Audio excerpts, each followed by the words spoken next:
In my mind, I wish I never left her far. Mother, why does he walk toward the fire when everyone else runs? Because the fire is where he was raised, child. Other men were raised in homes, in warmth, in the arms of people who loved them. But your father was raised in the flames, and you cannot burn what was already forged in fire. Let them come. Let them gather their numbers. Let them sharpen their tongues and polish their lies and march in formation with their banners of borrowed courage. Let them come with everything they have, every weapon, every whisper, every alliance built on cowardice and convenience. I have seen armies before. I have watched them assemble on the horizon like storm clouds, dark, wide, certain of victory. And I have watched them scatter, not because I was stronger, but because I was still standing after everything that should have killed me. And nothing unravels an army faster than a man who refuses to fall. I was born in war. Not the kind fought with swords and shields, the kind fought in silence, in cold rooms, where love was supposed to live, but didn't. In long nights, where a boy taught himself to stop crying not because the pain stopped, but because no one was coming. The kind of war where the enemy wears your mother's face, your father's voice. This is the sort of kings. One day, if the gods will it. The kind where the battlefield is your own chest and the casualties are every soft thing you ever were. That war did not end me. It ordained me. I learned things in that darkness no comfortable man will ever know.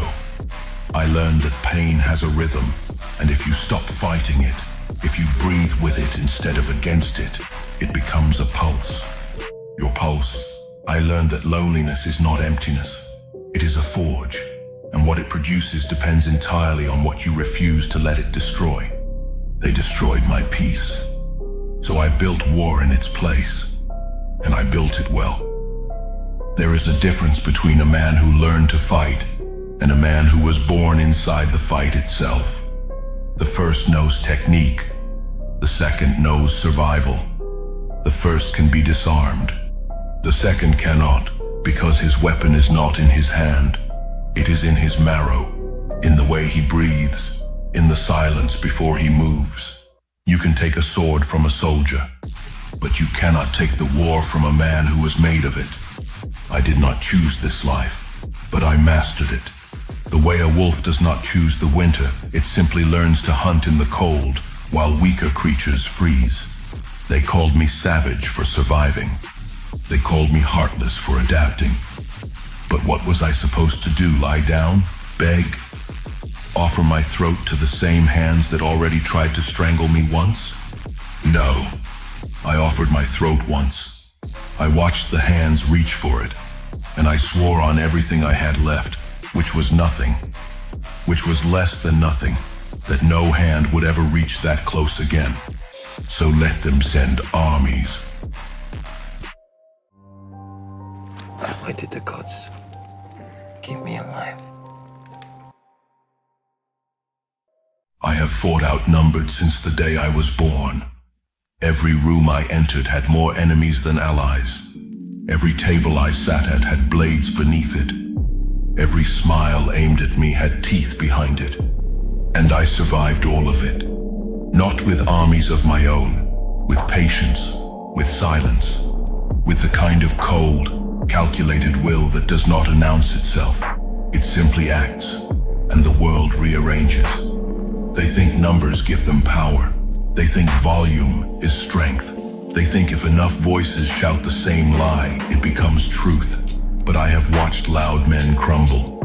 I have watched entire empires built on noise collapse into nothing the moment one quiet man stood up and refused to move. I am that man. I do not shout. Shouting is for the uncertain. I do not threaten. Threats are for men who are not sure they can act.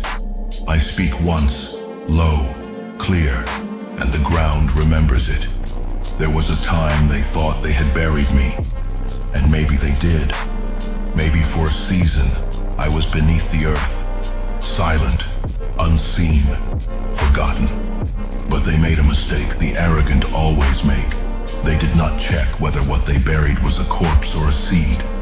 I grew in the dark, roots first, deep, twisted, gripping the stone beneath the soil with the kind of fury that has no sound. And when I broke through, when the surface cracked and the light hit my face for the first time in years, I was not the same thing they had put into the ground. I was something older, harder, something that had learned to feed on the very dirt they used to cover me. Let them send their armies. I will meet them the way the mountain meets the storm, unmoved, ancient, indifferent to the noise. And I did not become king out of ambition, but once again, I had no choice. Every scar I carry is a battle I already won. Every silence I hold is a scream I chose to swallow, because the energy was better spent becoming dangerous than becoming loud. I carry war inside me the way priests carry prayer, constant, sacred, woven into every breath. And this is what they will never understand. They prepare for war like it is an event, a moment, something that begins and ends. But for me, for men like me, war is not an event. It is a climate. It is the weather I was raised in. It is the only sky I have ever known. And you do not frighten a man with rain when he was born in the flood. I pity them, quietly, the way you pity a child who picks up a blade without knowing what it costs to swing one. They march toward me carrying weapons they have never truly used, not the kind that draw blood from your own hands first.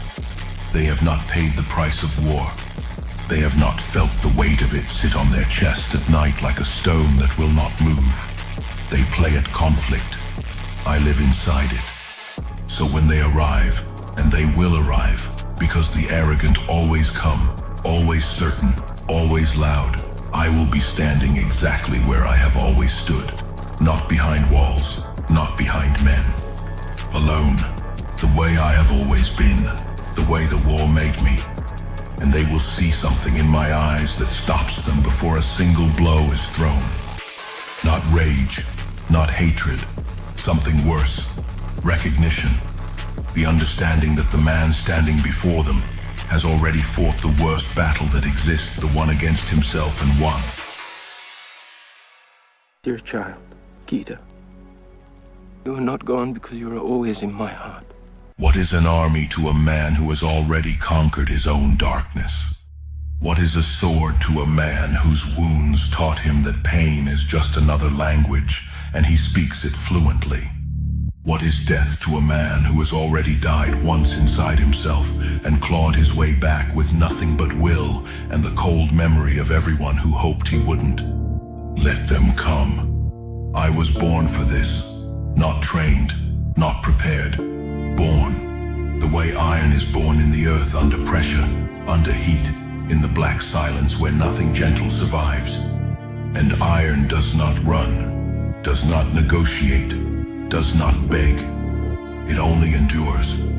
And in the enduring, it becomes the blade,